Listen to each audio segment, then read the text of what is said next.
இன்னும் பேசு, இன்னும் பேசு, மரியாதை இல்லாமல் பேசு. பிறகு துக்கம் விசாரிப்பதாக போய் நில், எங்களுக்கு கவலை. நீதான் வருவாய், நாங்கள் வரமாட்டோம். மனித மாண்பெல்லாம் எங்களுக்கு தெரியும், யார் மனிதர்கள் என்றும் எங்களுக்கு தெரியும். இறைமகன் இயேசு சொல்றார், ஏன் ஸ்டாலினை போய் ஏன் பார்த்த?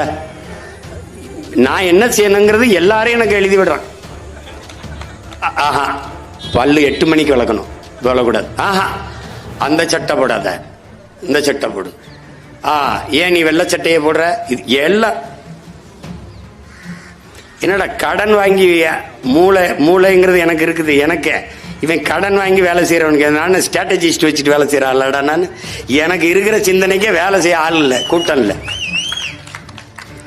அவரை ஏன் பார்த்தானு தேவ வாசகம் இறை செய்தி இருக்குது.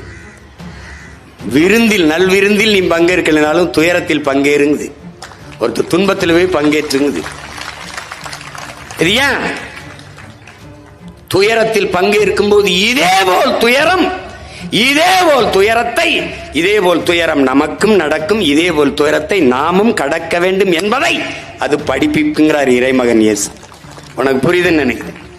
அதனால அரசியல் நிலைப்பாடு, அரசியல் கோட்பாடு வேறு, கருத்து முரண் வேறு, மானுட வெறுப்பு வேறு, மானுட பற்று வேறு. ரெண்டையும் போட்டு குழப்பிக்க கூடாது. எல்லா கட்சியிலையும் நமக்கு ஆதரிக்கிறவன் இருக்கான். 36 லட்சம் பேர்ல திமுக இருக்கிற அமைச்சர் பெருமக்களின் பேரனும் பேத்தியிலும் போட்டதற்கு, அதிமுக இருக்கிற மாவட்ட செயலாளர் பேரனும் பேத்தியும் போட்டதற்கு, பிஜேபியில் இருக்கிறவன் போட்டது இருக்கு, காங்கிரஸ் கட்சிக்காரங்க வீட்டில் இருக்கிற பேரனும் பேத்தியும் போட்டது இருக்கு. 36 லட்சம் 26ல 1,20,00,000 26 லட்சம் ஆகிறதுக்கு ரொம்ப நாள் ஆகாது.